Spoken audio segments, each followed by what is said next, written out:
فاتحہ بسم اللہ الحمد للہ رب العالمین اهدنا الصراط المستقيم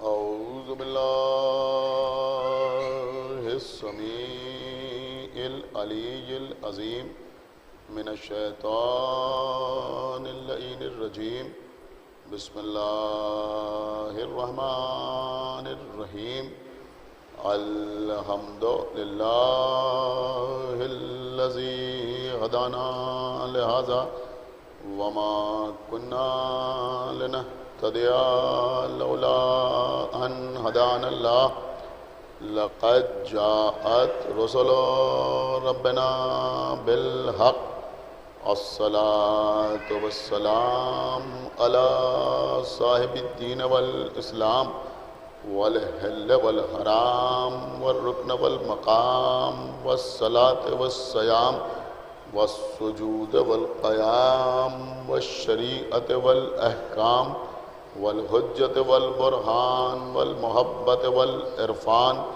والحق والبيان والكتاب والقرآن سيدنا ونبينا وشفيعنا ومولانا ومولى الثقلين جد الحسن والحسين أبي القاسم محمد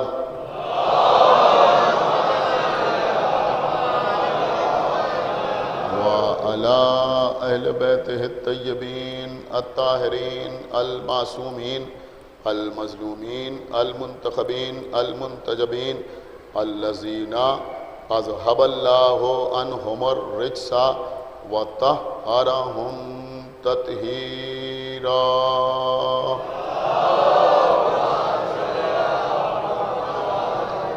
ولعنة الله على أعدائهم وقتلتهم وغاصبي حقوقهم ومنكري فضائلهم ومصائبهم أجمعين من الآن إلى يوم الدين اللهم عذبهم عذابا يستغيث منه أهل النار آمين رب العالمين أما بعد فقد قال الله سبحانه تبارك وتعالى في كتابه المجيد وفرقانه الحميد وقوله الحق بسم الله الرحمن الرحيم إنا نحن نزلنا الذكر وإنا له لحافظون صلوات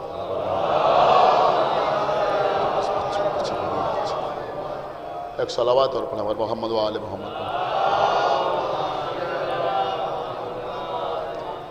حضرات تحفظ ذکر کے عنوان پر مسلسل آپ سے گفتگو کا سلسلہ جاری و ساری سورہ ہجر کی جس آیت کو روزانہ تلاوت کرنے کا شرف حاصل کر رہا ہوں اس آیت میں ارشاد اقدس الہی ہو رہا ہے کہ ہم ہی ہیں اس قرآن کے نازل کرنے والے اور ہم ہی ہیں اس قرآن کی حفاظت کرنے والے حفاظت قرآن بندوں کا کام نہیں ہے حفاظت قرآن کلمہ گویوں کا کام نہیں ہے حفاظت قرآن مسلمانوں کی ذمہ داری نہیں ہے حفاظت قرآن خاطی انسانوں کی ذمہ داری نہیں ہے بلکہ حفاظت قرآن اللہ کا کام ہے اور اللہ نے حفاظت قرآن کی ذمہ داری اپنے مخصوص مقدس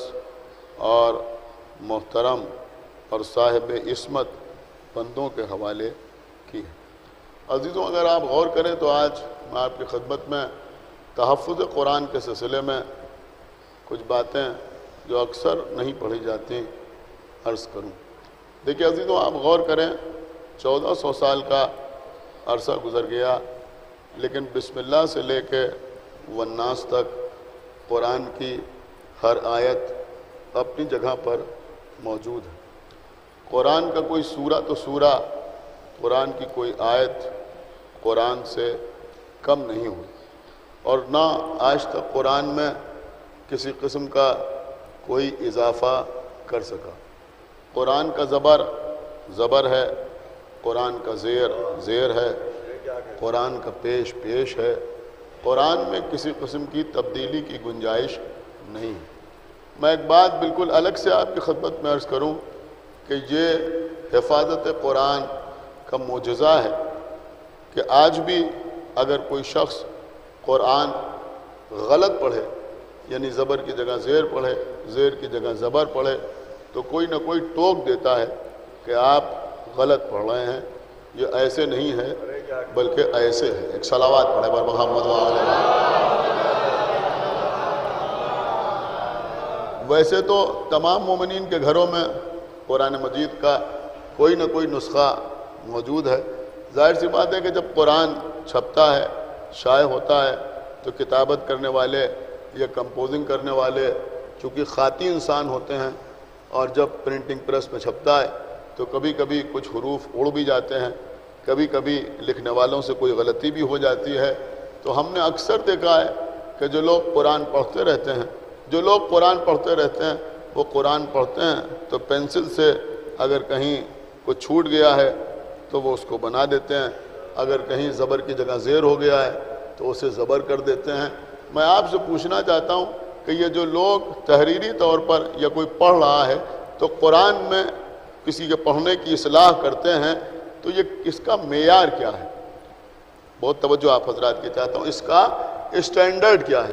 دیکھیے، کیونکہ نوجوان زیادہ مجلس کو سماعت فرما رہے ہیں، آن لائن بھی، اور سامنے بھی چند حضرات تشریف فرما ہیں، لہذا میں ایک بات مثال کے طور پہ آپ کی خدمت میں پیش کروں گا۔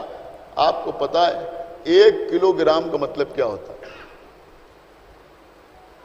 1 کلو گرام، آپ کچھ خریدنے کے لیے جاتے ہیں، انہوں نے کہا 1 کلو، 2 کلو، 3 کلو، یہ 1 کلو کیا ہے؟ بہت توجہ آپ حضرات کی جاتا ہوں، 1 کلو کیا ہے؟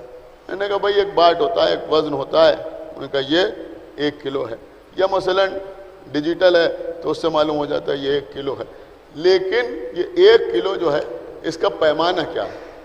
اس کا اسٹینڈرڈ کیا ہے؟ اس کا معیار کیا ہے؟ دیکھیں بہت توجہ کے ساتھ سنیے گا۔ جن بچوں نے پرائمری سٹیج پر تھوڑی بہت فزکس پڑھی ہے، ان کو میں سنا نہیں رہا ہوں بلکہ یاد دلا رہا ہوں کہ آپ نے بھی پڑھا ہوگا کہ 1 کلو گرام کیا ہے؟ 1 کلو گرام کیا ہے؟ کہ بھائی پیرس میں فرانس میں پیرس میں ایک لیب میں پلیٹینم اور ایریڈیم کا ایک سلنڈر رکھا ہوا ہے۔ بہت توجہ آپ حضرات کی چاہتا ہوں، پلیٹینم اور ایریڈیم کا، یہی تو پڑھا ہے نا، پلیٹینم اور ایریڈیم کا ایک سلنڈر رکھا ہوا ہے، اور یہ 1889 سے رکھا ہوا ہے۔ ایک صلوات پڑھے بر محمد وآلہ محمد۔ کچھ غور کر رہے ہیں آپ؟ ایک شیشے کے شوکیس میں رکھا ہوا ہے۔ اب ساری دنیا میں جو 1 کلو گرام کا اسٹینڈرڈ ہے وہ وہی سلنڈر ہے جو پلیٹینم اور ایریڈیم کا ہے، جو پیرس میں ایک لیب میں شیشے کے اندر رکھا ہوا ہے۔ اب اگر ساری دنیا میں کہیں اختلاف ہو جائے کہ یہ 1 کلو ہے یا نہیں ہے، 1 کلو گرام ہے یا نہیں ہے، تو معیار وہی پیرس میں رکھا ہوا پلیٹینم اور ایریڈیم کا سلنڈر ہے جس کا وزن 1 کلو گرام ہے۔ ایک صلوات پڑھے بر محمد وآلہ محمد۔ سمجھ رہے ہیں آپ؟ اب اسی معیار پر اس کے فریکشنز ہوتے ہیں۔ انہوں نے کہا بھائی 1 کلو گرام میں 1000 گرام ہوں گے، یہ ہوں گے، وہ ہوں گے، سارے فریکشنز اسی کی بنیاد پر ہوتے ہیں، لیکن معیار جو ہے وہ پیرس میں رکھا ہوا وہ پلیٹینم ایریڈیم کا ایک سلنڈر ہے۔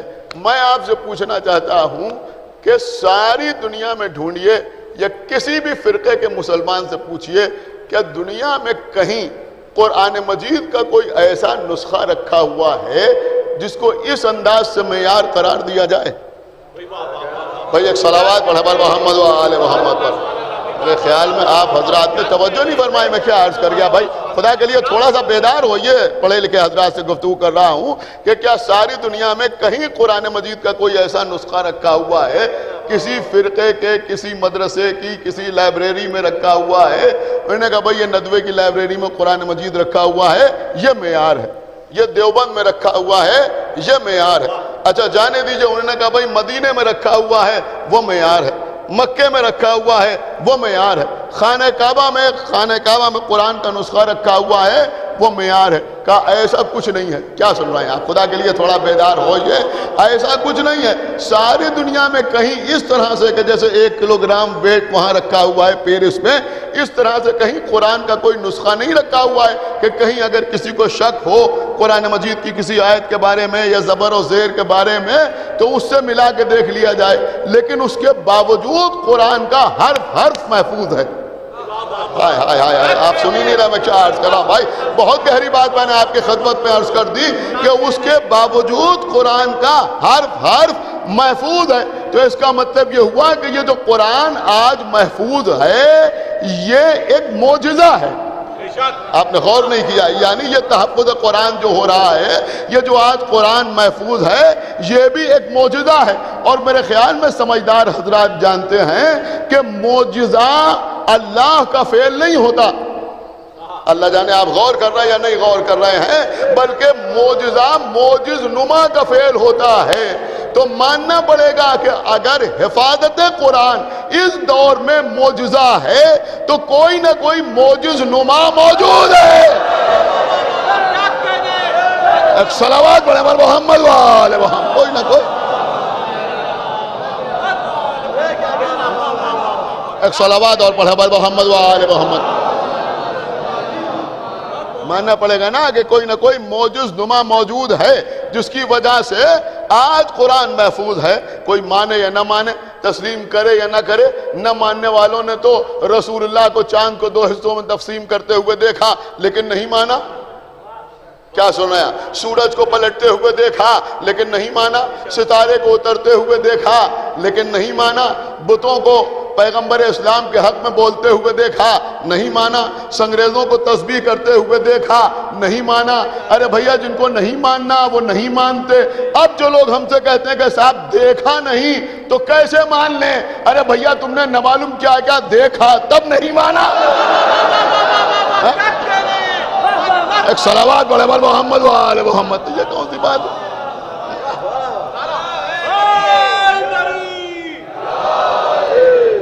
ایک صلوات اور پڑھ دے بر محمد وآل محمد.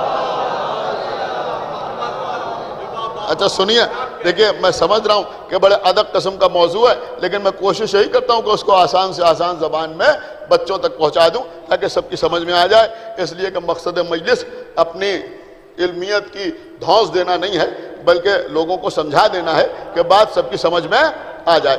میرے جو بزرگ یہاں بیٹھے ہوئے ہیں، جو پڑھے لکھے حضرات بیٹھے ہیں، وہ معاف کریں. میں بچوں کے لیے پڑھ رہا ہوں، پوری توجہ آپ حضرات کی چاہتا ہوں. دیکھیں قرآن مجید کہ جہاں تمام معجزات، ایک اور معجزہ ہے قرآن کا. ہو سکتا ہے کبھی اس کے اوپر آپ نے غور نہ کیا ہو. دیکھیں قبلہ جیسے انسان بوڑھا ہوتا ہے ایسے ہی کلام بھی بوڑھا ہوتا ہے. شاید یہ لفظ سب تک پہنچا نہیں. جیسے جس طرح سے انسان بوڑھا ہوتا ہے، جیسے جانور بوڑھا ہوتا ہے، بالکل اسی طرح سے کلام بھی بوڑھا ہوتا ہے. آپ کہیں گے کلام کیسے بوڑھا ہوتا ہے؟ سمجھدار حضرات اس بات کو جانتے ہیں. جدید عربی اور ہے، قدیم عربی اور ہے. میں نے غلط تو نہیں عرض کیا؟ جدید عربی یعنی اس دور کی عربی اور ہے، قدیم عربی اور. عربی جاننے والے اس بات کو سمجھتے ہیں کہ یہ جدید عربی ہے، یہ قدیم عربی ہے. یہ جدید فارسی ہے، یہ قدیم فارسی ہے. یہ اولڈ انگلش ہے، یہ نیو انگلش ہے. فرق ہے یا نہیں؟ انگریزی جاننے والے حضرات یہاں بیٹھے ہوئے ہوں گے. آج سے 20 سال پہلے کا مسئلہ کچھ اور تھا اور آج کا مسئلہ کچھ اور ہے. بہت سی چیزوں کی تو اسپیلنگ ہی بدل گئی. ایک صلوات پڑھے بر محمد وآل محمد. میں غلط نہیں عرض کر رہا ہوں، میرے خیال میں آپ میری بات کو سمجھ رہے ہیں نا. تو زبان بدلتی ہے. پرانی اردو اور ہے، نئی اردو اور. پرانی اردو اور جو ہمارے دادا اردو بولتے تھے، ہمارے پردادا اردو بولتے تھے، وہ اور تھی. اور آج کے زمانے میں جو اردو بولی جا رہی ہے وہ اور. مطلب یہ نہیں ہے کہ وہ غلط تھی یا یہ صحیح ہے یا یہ غلط ہے وہ صحیح ہے، لیکن بہرحال جب عہد بدلتا ہے، جب عصر بدلتا ہے، جب زمانہ بدلتا ہے تو زبان بھی بدلتی ہے. بہت سے الفاظ بدل جاتے ہیں، بہت سے جملے بدل جاتے ہیں. کل اس چیز کو یہ کہا جاتا تھا، آج یہ کہا جاتا ہے. کل اس کا تلفظ ایسے ہوتا تھا، آج اس کا تلفظ ایسے ہوتا ہے. کل یہ لفظ اس کے لیے استعمال ہوتا تھا، آج یہ لفظ اس کے لیے استعمال ہوتا ہے. کل یہ لفظ مستعمل تھا، آج یہ لفظ متروک ہو گیا ہے. تو اسی طرح سے عزیزوں کلام میں بھی قدامت پیدا ہوتی ہے. اسی طرح سے کلام میں بھی قدامت پیدا ہوتی ہے. بہت بڑا نام ہے مرزا غالب کا اردو ادب میں. غزل کہنے میں، لیکن مرزا غالب کی غزل اور ہے، اس زمانے میں شعرا جو غزل کہتے ہیں وہ اور، اس زمانے کی غزل اور ہے، اس زمانے کی غزل اور ہے۔ جب آپ غالب کی غزل کو غالب کی غزل سمجھ کے سنتے ہیں، ایک صلوات پڑھے بر محمد و آل محمد، کیا سن رہے ہیں آپ؟ جب آپ غالب کی غزل کو غالب کی غزل سمجھ کے سنتے ہیں تو آپ کو اچھی لگتی ہے، لیکن اگر مثلا حسن فراز صاحب یا نیر مجیدی صاحب اسی انداز سے غزل کہنے لگے تو آپ کو اچھی نہیں لگے۔ ایک صلوات پڑھے بر محمد و آل محمد۔ میری بات سمجھیے، میں نے غلط تو نہیں عرض کیا؟ انہوں نے کہا بھئی یہ میر تقی میر کا کلام ہے، اس زمانے کا کلام اور اس زمانے کا کلام اور، اس زمانے کا شاعر کہے گا تو اپنے اعتبار سے کہے گا، اس میں غلطی نہیں ہوتی، بلکہ مسئلہ یہ ہوتا ہے کہ جب شاعر کلام کہتا ہے تو اس میں مشاہدات کا بھی بڑا اثر ہوتا ہے۔ اس وقت کے مشاہدات محدود تھے، اس وقت کے مشاہدات جو ہیں وہ محدود نہیں ہیں، لہذا اس وقت کا کلام اور ہے، اس وقت کا کلام اور ہے۔ اس کلام کو پڑھیے تو آپ کو لگے گا کہ یہ کلام اس دور کا ہے، جدید ہے، عالم شباب میں ہے۔ وہ کلام کیا ہے کہ اس پہ قدامت ہے، لگتا ہی ہے اگر سنیے کہ اس کلام میں بڑھاپا آ گیا ہے، بزرگی آ گئی ہے، 200 سال پہلے کا کلام ہے۔ یہی مسئلہ خطابت کا ہے، یہی مسئلہ ذاکری کا بھی ہے، سمجھ رہے ہیں آپ؟ یہی مسئلہ ذاکری کا بھی ہے، یہی مسئلہ خطابت کا بھی ہے۔ اسی وجہ سے میں بڑی احتیاط سے کام لیتا ہوں، اگر کسی بزرگ ذاکر کا نقطہ پڑھتا ہوں تو نام اسی لیے لے لیتا ہوں۔ ایک صلوات پڑھے بر محمد و آل محمد۔ آپ میری بات سمجھے؟ اس لیے کہ اکثر لوگوں سے یہی غلطی ہو جاتی ہے کہ اگر کسی بہت بزرگ ذاکر کا نقطہ اس دور میں ہم پڑھ رہے ہیں تو سمجھنے والا سمجھ جاتا ہے کہ بھئی یہ اس دور کا نقطہ نہیں ہے۔ ایک صلوات پڑھے بر محمد و آل محمد، سمجھ میں آیا کہ یہ اس دور کا کلام نہیں ہے۔ اس کا مطلب یہ ہوا کلام پر بھی قدامت طاری ہوتی ہے، قرآن پن جو ہے وہ کلام پر طاری ہوتا ہے۔ یہ 100 سال پہلے کا کلام ہے، یہ 200 سال پہلے کا کلام ہے، یہ 300 سال پہلے کا کلام ہے، یہ 400 سال پہلے کی عبارت ہے، لیکن قرآن کا معجزہ یہ ہے۔ کیا سن رہے ہیں آپ؟ خدا کے لیے بیدار ہوئیے۔ قرآن کا معجزہ یہ ہے کہ 1400 برس پہلے قرآن پیغمبر پر نازل ہوا تھا، لیکن آج بھی اس کلام میں شباب موجود ہے۔ ہائے ہائے ہائے، کیا سنا آپ نے بھائی؟ ایک صلوات پڑھے بر محمد و آل محمد۔ سن رہے ہیں آپ یا نہیں سن رہے ہیں؟ میرے خیال میں آپ محسوس نہیں کر رہے ہیں کہ آج تک قرآن پر شباب موجود ہے، آج تک قرآن پہ جوانی موجود ہے، آج تک قرآن پہ جوانی موجود ہے۔ خدا جانے آپ کہیں پہنچے یا نہیں پہنچے کہ آج تک قرآن پہ جوانی موجود ہے۔ 1400 سال ہو گئے لیکن قرآن آج بھی جوان ہے۔ اب ہمیں انصاف سے بتاؤ کہ جب معجزہ آج تک جوان ہے تو جو صاحب معجزہ ہے، اللہ اکبر،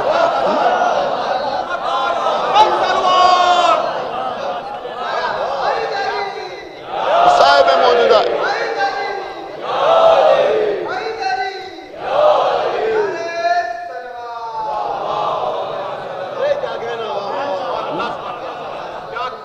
ایک صلوات اور پڑھ دے بر محمد و آل محمد پر۔ تو جو صاحب معجزہ ہے، جو صاحب معجزہ ہے، غور کیا آپ نے، وہ بھی اگر صدیوں کے بعد بھی آئے گا تو جوان نظر آئے گا۔ حدیث میں ہے کہ 40 برس کا سن ہوگا جب سرکار تشریف لائیں گے۔ امام جعفر صادق علیہ السلام ارشاد فرماتے ہیں کہ جب ہمارا قائم آئے گا تو 40 سال کا ہوگا۔ لیکن یہاں پر امام حسن علیہ السلام کا ایک جملہ میں آپ کی خدمت پہ پیش کرتا ہوں اور دیکھتا ہوں کہ آپ امام کے کلام کو کس طرح سنتے ہیں اور کیسے رسپانس دیتے ہیں۔ انشاءاللہ آپ محسوس کریں گے اس سے بہتر جملہ اس سلسلے میں ہو نہیں سکتا، اس لیے کہ امام کا جملہ ہے۔ سرکار سبط اکبر امام حسن علیہ السلام نے فرمایا کہ ہمارا قائم، سنیے، فرمایا کہ ہمارا قائم جب صدیوں کے بعد آئے گا تو عالم شباب میں اس لیے ہوگا کہ دنیا کو معلوم ہو جائے کہ اللہ ہر شے پر قدرت رکھنے والا۔ اللہ اکبر، ایک صلوات پڑھے بر محمد و آل محمد۔ اللہ ہر شے پر، لہذا ایک صلوات اور پڑھے بر محمد و آل محمد۔ دیکھیں قبلہ کچھ تیاری بھی کی تھی، ایک صلوات پڑھے بر محمد و آل محمد، لیکن بہرحال حالات نے ساتھ نہ دیا۔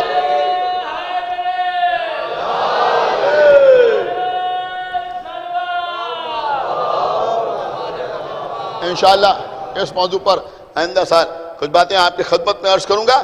یہ ہمارے امام کی غیبت وہ کہتے تھے اب غیبت کیا ہے ہماری سمجھ میں نہیں آتی. تمہاری سمجھ میں غیبت نہیں آتی؟ غیبت تمہاری سمجھ میں نہیں آتی؟ آپ نے غیبت کے سلسلے میں 1000 دلیلیں سنی ہوں گی، لیکن ایک دلیل سنیے. اور میں اس یقین کے ساتھ کہہ رہا ہوں کہ یہاں جتنے حضرات مجلس سن رہے ہیں ان میں اکثر حضرات نے شاید یہ دلیل نہ سنی، اور دلیل بھی میری بیان کی ہوئی نہیں بلکہ شیخ صدوق علیہ رحمہ اپنی کتاب کمال الدین میں تحریر کرتے ہیں کہ چھٹے امام جعفر صادق علیہ الصلوۃ والسلام نے فرمایا. سنیے قبلہ، دیکھیں غیبت کا آغاز کہاں سے ہو رہا ہے. کہ چھٹے امام نے ارشاد فرمایا کہ جب اللہ نے ملائکہ کے سامنے یہ آواز دی کہ انی جاعل فی الارض خلیفہ، میں زمین پر ایک خلیفہ بنانے والا ہوں. کہ جب آواز دی کہ میں زمین پر ایک خلیفہ بنانے والا ہوں، صرف اللہ نے اعلان کیا تھا، ابھی مٹی نہیں منگوائی، ابھی پانی نہیں منگوایا، ابھی مٹی کو گندوایا نہیں، ابھی پیکر نہیں بنوایا، ابھی آدم کو سجدہ نہیں کرایا. لیکن سرکار صادق آل محمد کہتے ہیں کہ جیسے ہی اللہ نے کہا کہ میں زمین پر ایک خلیفہ بنانے والا ہوں، فرشتے اس آنے والے خلیفہ کی غیبت پر ایمان لے آئے.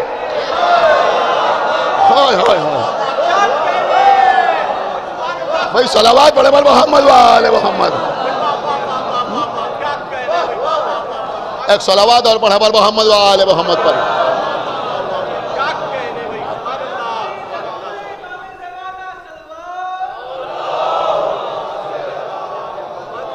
دیکھیں آپ میری طرح متوجہ رہیں کہ فرشتے اس آنے والے خلیفہ کی غیبت پر ایمان لے آئے. دیکھیں بات یہیں پر تمام نہیں ہوئی، خالی تولا نہیں. سن رہے ہیں آپ؟ خالی تولا نہیں، اس لیے کہ خالی تولا ہو تو بات ہی کہاں مکمل ہوتی ہے. چھٹے امام نے فرمایا کہ فرشتے، اب دیکھتا ہوں کون خاموش رہتا ہے، کہ فرشتے اس آنے والے خلیفہ کی غیبت پر ایمان لے آئے. لیکن جب شیطان نے سنا تو اس نے اپنے دل میں ایمان کی جگہ نفاق کو جگہ دی. سنا آپ نے یا نہیں سنا؟ ایمان کی جگہ نفاق کو جگہ دی. لیکن اس کا یہ نفاق چھپا رہا، اس کا یہ نفاق چھپا رہا. تو اللہ چاہتا تھا کہ اس کا نفاق بھی ظاہر ہو، لہذا آدم کو سجدہ کرنے کا حکم دیا. اور جب آدم کو سجدہ کرنے کا حکم دیا تو ابلیس کا نفاق کفر کی شکل میں ظاہر ہو گیا. صلوات بر محمد و آل محمد. ابلیس کا نفاق، ایک صلوات اور پڑھے بر محمد و آل محمد، کفر کی شکل میں ظاہر ہو گیا. ایک صلوات اور پڑھ دے بر محمد و آل محمد. بس قبلہ بہت دیر زحمت نہیں دینا ہے، لیکن میں نے بڑی اہم باتیں آپ حضرات کی خدمت میں پیش کر دیں. اب سنیے عزیزوں، سرکار صادق آل محمد آگے ارشاد فرماتے ہیں کہ یہ جو آدم کو سجدہ کرنے کا حکم دیا گیا، یہ جو آدم کو سجدہ کرنے کا حکم دیا گیا، ہو سکتا ہے اس سے پہلے آپ نے نہ سنا اس سجدے کی حیثیت کیا تھی. سرکار فرماتے ہیں کہ یہ جو آدم کو سجدہ کرنے کا حکم دیا گیا، یہ سجدہ اللہ کی عبادت تھی، آدم کی اطاعت تھی، اور آدم کے صلب میں آنے والے نورانی اشخاص کی تعظیم تھی. اور نہیں کیا بھائی، خدا کے لیے تھوڑا سا بیدار ہوئیے. اس کا مطلب یہ ہوا کہ یہ سجدہ کیا تھا؟ کہ اللہ کی عبادت بھی تھی، آدم کی اطاعت بھی تھی، اور آدم کے صلب میں آنے والے انوار کی تعظیم بھی تھی. یہ تینوں چیزیں اس سجدے میں شامل تھیں. اب سمجھ میں آیا کہ جو اللہ کی عبادت سے انکار کرے وہ بھی شیطان. کیا سن رہے ہیں آپ؟ وہ بھی شیطان. جو نبی کی اطاعت سے انکار کرے وہ بھی شیطان. جو آل کی تعظیم سے انکار کرے وہ بھی. صلوات بر محمد و آل محمد. تینوں چیزیں.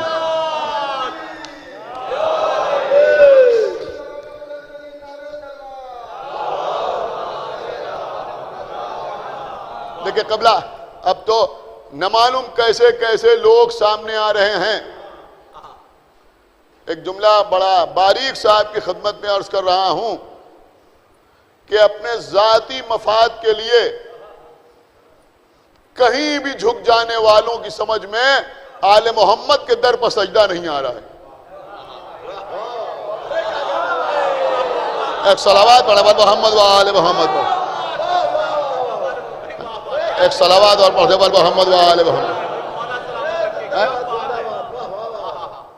آل محمد کے در پر سجدہ سمجھ میں نہیں آتا. میں کہا صاحب یہ سجدہ کیا ہے؟ سنو، اگر می سمجھادی اپنی طرف سے کہے تو مانو یا نہ مانو، لیکن ہمارے 10ویں امام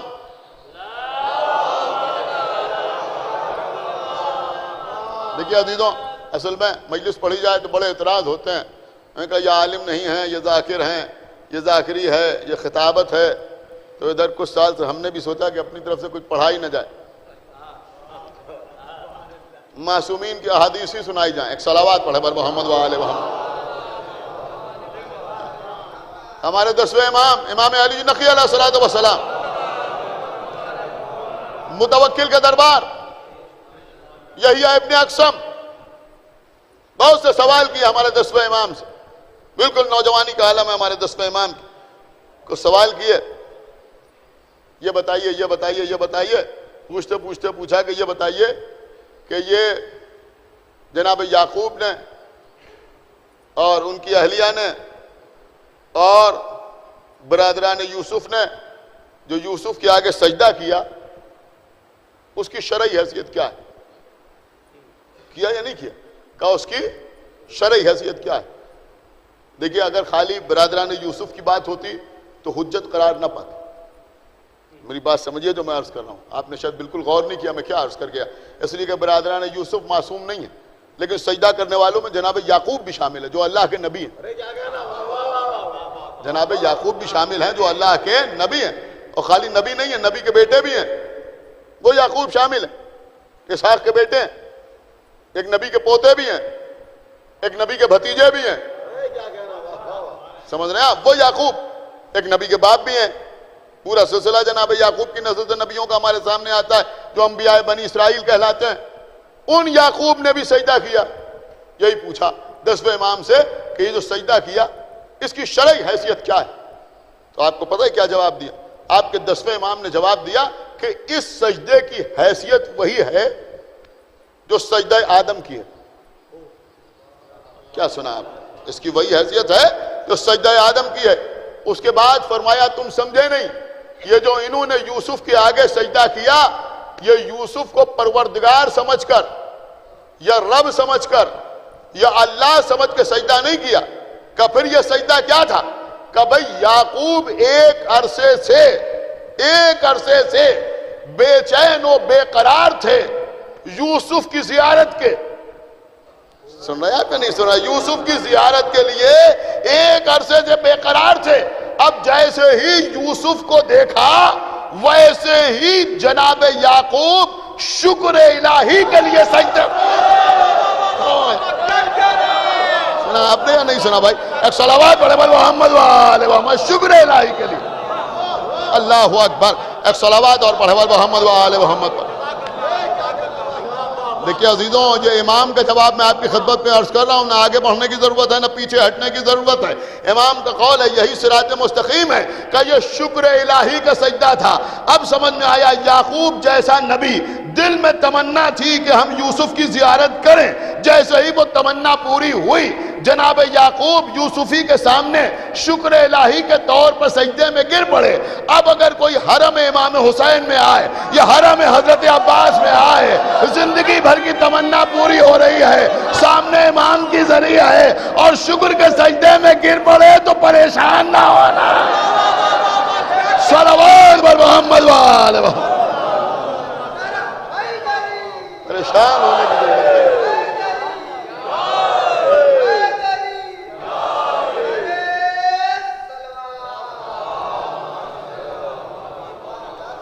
بس عزیزوں، آج میں عرض یہ کر رہا تھا کہ قرآن پر آج تک شباب برقرار ہے.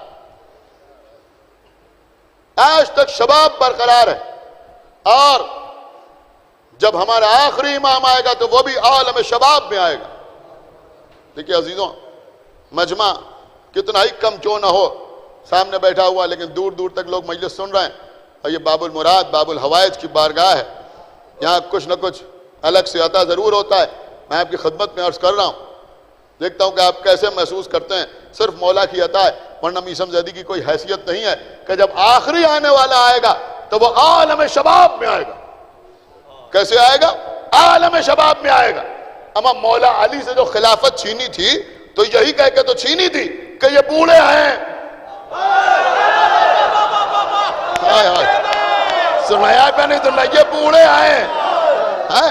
اور غدیر میں جس کا اعلان ہوا وہ جوان ہے، اسی لیے 1400 سال کے بعد بھی وہ آئے گا تو عالم شباب میں آئے گا کہ میں غدیر والا ہوں، سقیفہ والا نہیں.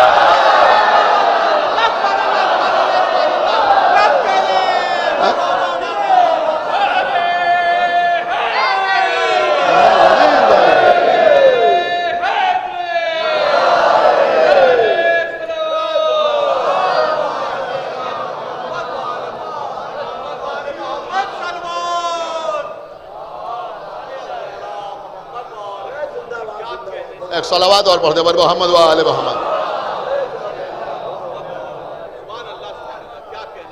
بس قبلہ میں نے مجلس کو تمام کیا، وہ عالم شباب میں آئے گا. یہ اتنی دیر سے جو تکرار ہو رہی ہے یہ بھی آپ کو متوجہ کرنے کی خاطر، اس لیے کہ آج ایک نوجوان کا ماتم.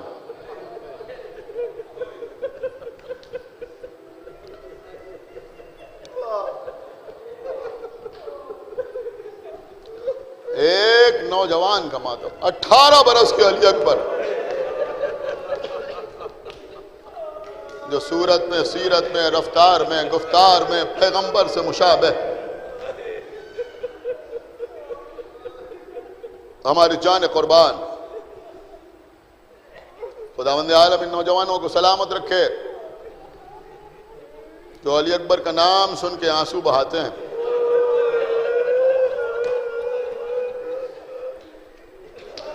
گھر بھر کی چہیتی شخصیت کا نام علی اکبر. بلائیں لینے والی پھوپھی زینب بھی موجود، قربان ہونے والی ام کلثوم بھی موجود، بڑے بھائی سے لپٹ جانے والی سکینہ بھی موجود، اپنی جان سے زیادہ محبت کرنے والے چچا عباس بھی موجود، وہ بابا بھی کربلا میں موجود جو یہ کہتا ہے کہ جب میرا دل چاہتا تھا کہ میں نانا کی زیارت کروں تو میں علی اکبر کا چہرہ دیکھ لیا کرتا تھا.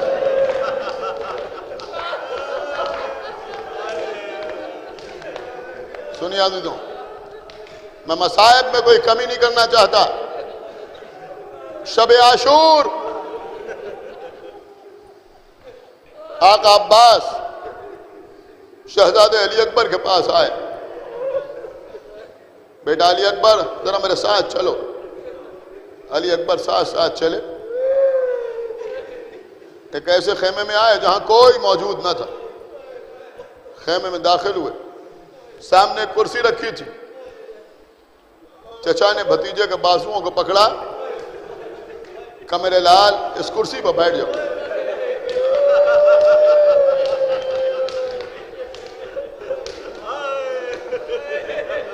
وہ خزانہ جو ادب و تہذیب کو خلق کرنے والا ہے، وہاں بھتیجے نے چچا سے کہا چچا یہ کیسے ممکن ہے، آپ کھڑے رہیں میں بیٹھ جاؤں. کہا میرا لال میں چچا ہوں نا. کہا ہاں. کہا میرا حکم ہے بیٹھ جاؤ. جب یہ کہا تو علی اکبر کرسی پر بیٹھے. آپ سنیں گے جیسے ہی علی اکبر کرسی پر بیٹھے حضرت عباس فوراً سامنے دو زانو ہو کے بیٹھ گئے. جیسے آپ تشہد کے عالم میں بیٹھتے ہیں ویسے بیٹھ گئے. دونوں ہاتھ علی اکبر کے گھٹنوں پر رکھ دیے، سر اٹھایا. علی اکبر کا چہرہ دیکھ رہے. کچھ دیر چہرہ دیکھتے رہے، دیکھتے رہے، دیکھتے رہے، دیکھتے رہے. علی اکبر کا چہرہ دیکھتے رہے حضرت عباس. شہزادے علی اکبر نے کہا چچا عباس لیکن کوئی سخت قسم کی روایت نہیں پڑھ رہا ہوں، لیکن آپ محسوس کیجئے گا تو جب یاد کیجئے گا تب روئیے گا۔ کہا چچا کیا کچھ کہنا چاہتے ہیں؟ کہا میرے لال کہنا کچھ نہیں، اے میرے لال یہ آخری رات ہے، جی چاہتا ہے جی بھر کے تمہارا چہرہ دیکھ لوں۔ اللہ اکبر۔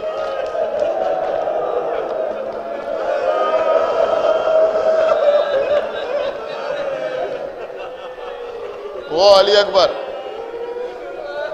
صبح سے علی اکبر بار بار اجازت مانگ رہے ہیں، اجازت نہیں ملتی۔ بس عزیزوں جلدی جلدی عرض کر رہا ہوں، وہ وقت بھی آیا کہ جب شہزادہ اس وقت آیا کہ جب حضرت عباس کا خون میں بھرا ہوا عالم واپس آ گیا۔ بابا اب مجھے بھی میدان میں جانے کی اجازت دے دیجئے۔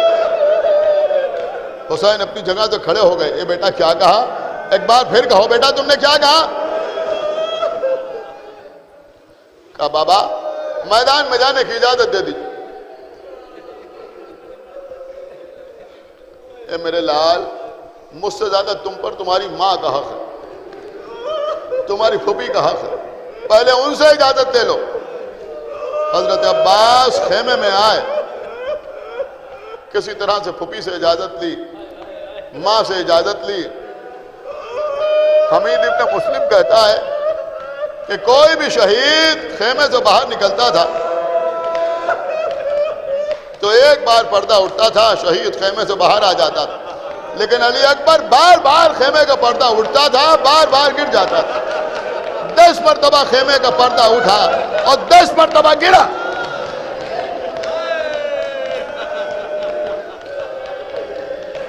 اور راوی کہتا ہے کہ جب علی اکبر باہر نکلنا چاہتے تھے کوئی دامن پکڑ کے روک لیتا تھا۔ ارے یہ دامن پکڑ کے کون روکتا تھا؟ اگر ماں روکتی تو بازو پکڑ کے روکتی، پھوپھی روکتی تو ہاتھ پکڑ کے روکتی۔ ارے یہ 3 برس کی سکینہ دامن پکڑ لیتی تھی، بھیا علی اکبر۔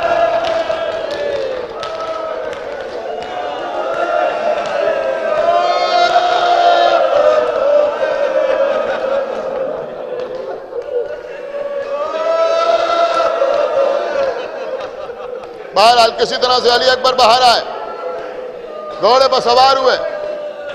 آقا حسین نے شانے پہ ہاتھ رکھا، پروردگار تیری راہ میں اسے بھیج رہا ہوں جو صورت میں، سیرت میں، رفتار میں، گفتار میں تیرے نبی سے مشابہ ہے۔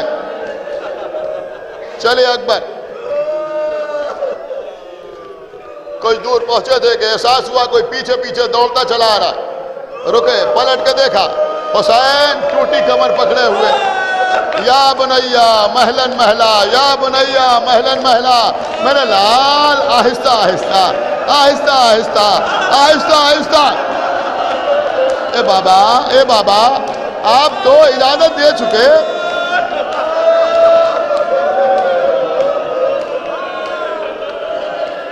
اے بابا آپ تو اجازت دے چکے، اب پیچھے پیچھے کیوں آ رہے ہیں؟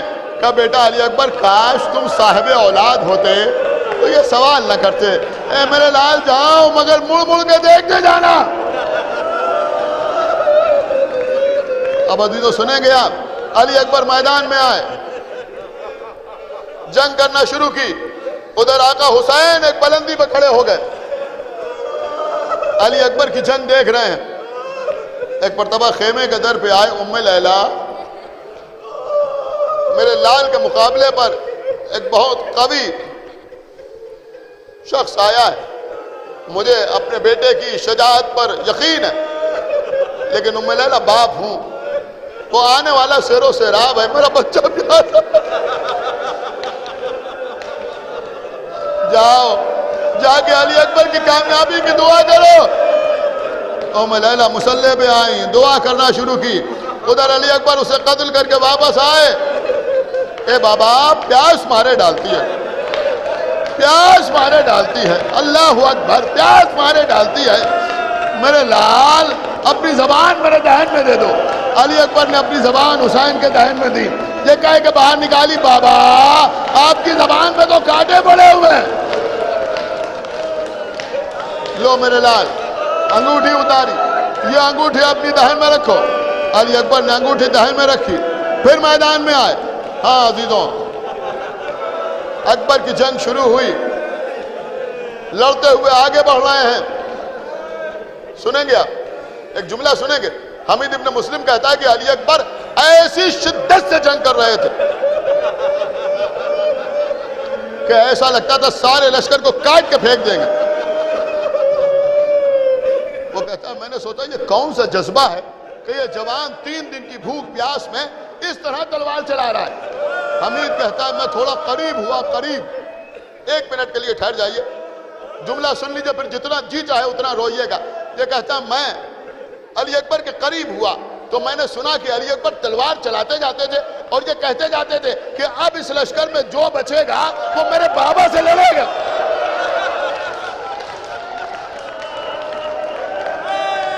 اس جذبے کے تحت آگے بڑھ رہے ہیں.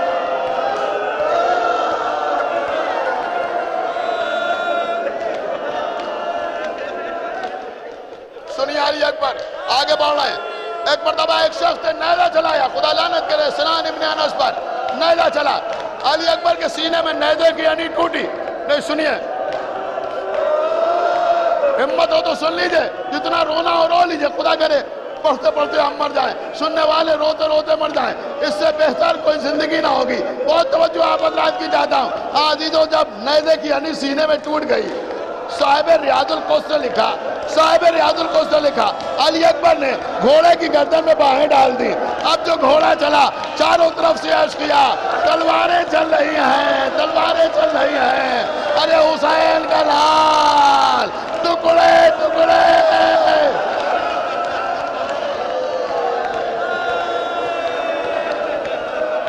وہ وقت بھی آیا کہ علی اکبر گھوڑے سے زمین کی طرف آئے. اے بابا, آپ پر میرا آخری سلام. چلے حسین بار بار گرتے ہیں, اٹھتے ہیں, گرتے ہیں, اٹھتے ہیں. علی اکبر کے قریب پہنچے. میرے لال زخم کہاں لگائے, زخم کہاں لگائے؟ کہا بابا نیزے کی انی سینے میں ٹوٹ گئی, نیزے کی انی سینے میں ٹوٹ گئی. چاہتے ہیں حسین کہ نیزے کی انی نکالیں. ایک مرتبہ علی اکبر نے روکا, بابا رک جائیے. اے بابا اب کوئی اور موجود بھی نہیں ہے, اے بابا اب تو کوئی اور موجود بھی نہیں ہے. اے بابا نماز کتنی بار زمین پر گر کے آ رہے ہیں. اے بابا رک جائیے, پہلے میں اپنے ہاتھوں سے آپ کے چہرے کی گرد صاف. علی اکبر, کتنا خیال حسین ابن علی کا. امام حسین نے ایک ہاتھ علی اکبر کے سینے پر رکھا, نجف کا رخ کیا. اے بابا مدد کیجئے, میں اپنے لال کے سینے سے برچھی کی انی نکال رہا ہوں. عزیزوں نیزے کی انی باہر نکلی. علی اکبر نے دم توڑ دیا. اب حسین لاشا کیسے اٹھائیں, عزیزوں لاشا کیسے اٹھائیں؟ کسی طرح سے لاشا اٹھایا, 2 قدم چلے, لاشا نہ اٹھ سکا. پھر زمین پر رکھا, پھر اٹھایا, پھر زمین پر رکھا, پھر اٹھایا, پھر زمین پر رکھا. اب جب حسین سے لاشا نہ اٹھا تو ایک مرتبہ خیمے کی طرف دیکھا. بس عزیزوں آخری جملے ہیں, مجلس تمام ہو رہی ہے. دیکھا چھوٹے چھوٹے بنی ہاشم کے بچے خیمے کے دروازے پر کھڑے ہوئے ہیں. آؤ بچوں آؤ, اپنے بھیا کا لاشا اٹھاؤ. بس آخری جملہ, مجلس تمام. ہاں عزیزوں یہ بچے جو لاشا اٹھانے کے لیے آئے, یہ 12-14 سال کے بچے نہیں تھے. اس عمر کے بچے تو حسین پر پہلے ہی قربان ہو چکے تھے. چھوٹے چھوٹے بچے, 3 سال کے بچے, 4 سال کے بچے, 5 سال کے بچے, شاید آپ غور نہیں کر رہے, 7 سال کے بچے, چھوٹے چھوٹے بچے. ارے یہ اتنے چھوٹے چھوٹے بچے کیا جانے لاشا کیسے اٹھتا ہے, لیکن بچے آئے. آپ کو پتا ہے لاشا کیسے اٹھایا؟ کہ بچے علی اکبر کے لاشے سے لپٹ گئے. کوئی بچہ سر سے لپٹ گیا, کچھ بچے شانوں سے لپٹ گئے, کچھ بچے سینے سے لپٹ گئے, کچھ بچے شکم سے لپٹ گئے, کچھ بچے پیروں سے لپٹ گئے. آگے آگے بچوں کے ہاتھوں پر علی اکبر, پیچھے پیچھے حسین.